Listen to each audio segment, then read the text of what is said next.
Hello, ഈ ഒരു gown തയ്ക്കണതിനൊപ്പം തനുവിനും കൂടി ഒരു ഫ്രോക്ക് തയ്ക്കാൻ വേണ്ടിയിട്ട് എടുത്തു തന്ന 2 ഷിമ്മർ ജോർജറ്റിൻ്റെ മെറ്റീരിയലാണിത്. അപ്പോൾ കളർ ചേഞ്ച് ആണെന്നേ ഉള്ളൂ കേട്ടോ. മെറ്റീരിയൽ രണ്ടും സെയിം തന്നെയാണ്. അപ്പോൾ ഈ ഒരു ഗ്രീൻ കളറിലാണ് നമുക്കിപ്പോൾ സ്റ്റിച്ച് ചെയ്തെടുക്കേണ്ടത് കേട്ടോ. നല്ല സോഫ്റ്റ് ആയിട്ടുള്ളൊരു മെറ്റീരിയലാണ് കേട്ടോ. പിന്നെ അതുപോലെ തന്നെ കാണാനും നല്ലൊരു ഗ്ലേസിങ് ഒക്കെയുള്ള ടൈപ്പ് മെറ്റീരിയലാണ്. ഒരു ഭാഗം നല്ല ഗ്ലേസിങ്ങും അപ്പുറത്തെ ചീത്തവശം ചെറിയൊരു പരിപരിപ്പായിട്ടുള്ള ഒരു മെറ്റീരിയലായിരുന്നു കേട്ടോ. പക്ഷേ നമുക്ക് സ്റ്റിച്ച് ചെയ്യാൻ എടുക്കുമ്പോഴേക്കും കുറച്ച് ബുദ്ധിമുട്ടാട്ടോ. കാരണം ഈ ഒരു ഫ്രോക്കിലാണെന്നുണ്ടെങ്കിലും നെക്കിൽ നമ്മൾ കോളർ ടൈപ്പിലാണ് ചെയ്തിരുന്നത് വെച്ചത്. അപ്പോൾ ആദ്യം നെക്ക് കട്ട് ചെയ്തപ്പോഴേക്കും ആ ഒരു പേപ്പർ സ്റ്റിഫിലൊക്കെ ചെയ്യുമ്പോഴേക്കും തെളിഞ്ഞ് തന്നെ ആ ഒരു പേപ്പർ സ്റ്റിഫ് തെളിഞ്ഞ് കാണൂല എന്ന് കരുതിയിട്ട് ഞാൻ നല്ല മെറ്റീരിയലിൻ്റെ മേളിൽ ലൈനിങ് ഇട്ടിട്ടാണ് ആദ്യം അടിച്ചു മറിച്ചത്. അങ്ങനെ ചെയ്തിട്ട് ആ കോളറാണെന്നുണ്ടെങ്കിൽ ആകെ കൂടി ഒരു കുഴഞ്ഞൂത്തി കിടക്കണമായിരുന്നേ. പിന്നെ ആണെന്നുണ്ടെങ്കിലും വെച്ചിട്ട് ഒരു മേനയും ഉണ്ടായിരുന്നില്ല. പിന്നെ അതെല്ലാം അഴിച്ചെടുത്തിട്ട് രണ്ടാമത് സ്റ്റിഫിൽ തന്നെയാണ് നമ്മൾ കോളർ ചെയ്തെടുത്തത്.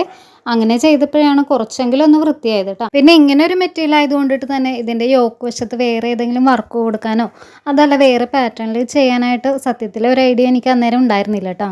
കോളറിലാണെന്നുണ്ടെങ്കിൽ നമുക്ക് എന്തെങ്കിലും ചെറിയ ബീഡ് വർക്കോ സീക്വൻസ് വർക്കോ കൊടുക്കാമെന്ന് ഞാൻ കരുതിയെന്നുണ്ടെങ്കിലും നമുക്ക് വേഗത്തിൽ ചെയ്തെടുക്കാൻ പറ്റിയത് പഞ്ചിങ് മെഷീനിൽ ചെയ്യാൻ പറ്റിയ ഈ ഒരു ബീഡ് വർക്ക് തന്നെയാണ് കേട്ടോ. അതാകുമ്പോഴേക്കും നമുക്ക് അധികം റിസ്ക്കും ഇല്ല, വേഗത്തിൽ ചെയ്തും കഴിയുമല്ലോ. അന്നേരം സമയം കിട്ടാഞ്ഞു കൊണ്ടിട്ട് ബാക്കി ഞാൻ വീട്ടിൽ കൊണ്ടുവന്നാട്ടാ ചെയ്തത്. പിന്നെ ഈ ഒരു പഞ്ചിങ് മെഷീനിലാണെങ്കിലും നമ്മൾ ആ ചെയ്യണത് കണ്ടു കഴിഞ്ഞപ്പോഴേക്കും നയനുവിനെ കണ്ടു കഴിഞ്ഞപ്പോഴേക്കും അതൊരു ഇഷ്ടം തോന്നിയിട്ടാ. പിന്നെ എന്നോട് വാങ്ങിച്ചിട്ട് ബാക്കി മുഴുവൻ അവൾ തന്നെയാണ് ചെയ്ത് തീർത്തത്. ഈ ഒരു സിൽവർ കളറിലുള്ള ബീഡ് മാത്രമേ എൻ്റെ കൈവശം ഉണ്ടായിരുന്നുള്ളൂ കേട്ടോ. അപ്പോൾ സ്റ്റിച്ചിങ് കഴിഞ്ഞിട്ട് ഈ ഒരു ഡ്രസ്സിൻ്റെ ഫൈനൽ ലുക്ക് കണ്ട് ഇഷ്ടപ്പെട്ടാൽ ഇതിൻ്റെ അഭിപ്രായം ഒന്ന് അറിയിച്ചേക്കണേ.